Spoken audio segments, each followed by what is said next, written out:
How did we end up with such a young dictator menacing the world? It's a twisted tale of a third son, born, analysts say, to Kim Jong Il's mistress.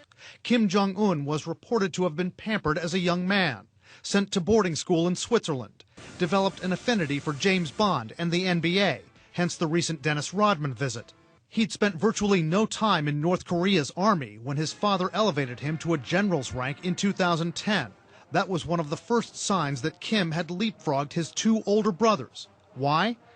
On the eldest, Kim Jong-nam, believed to be about 41. Kim Jong-nam made the mistake of taking his playboy lifestyle abroad, and he was arrested by the Japanese police in 2001 trying to go to Tokyo Disney World. And the Japanese police spent hours and hours with him, which means the CIA and other intelligence services learned a lot about him. Analyst Mike Green says Kim Jong-nam's a gambler, lives in Macau, speaks to journalists too much for the family's liking.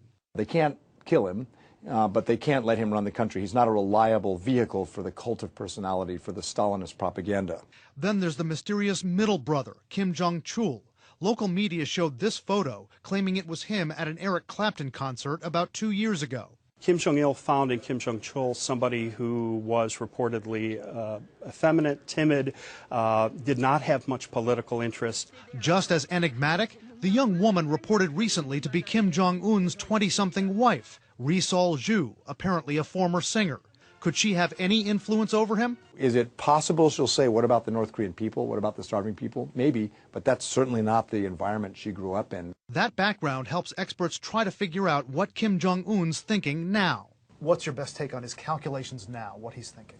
The aim is to rattle us and frighten us, and also the Chinese and the South Koreans, and distract us from implementing Security Council sanctions and other pressure on the North. Green, who dealt with North Korea on the National Security Council, says Kim may also be trying to compensate for the fact that he's so young, 29 or 30. Analysts say he's got to show strength with the military. He's trying to look as a young man of 30 in a Confucian society where age is respected as tough. And so that's his way of looking to the generals like he is in control. But he may lose control if he cannot produce a male heir. His wife, Ri Sol-ju, will be counted on for that to solidify a dynasty that some analysts say is on shaky ground. There were reports at the end of last year and early this year that Ri Sol-ju had been pregnant, may have given birth to a daughter, but nothing solid beyond that.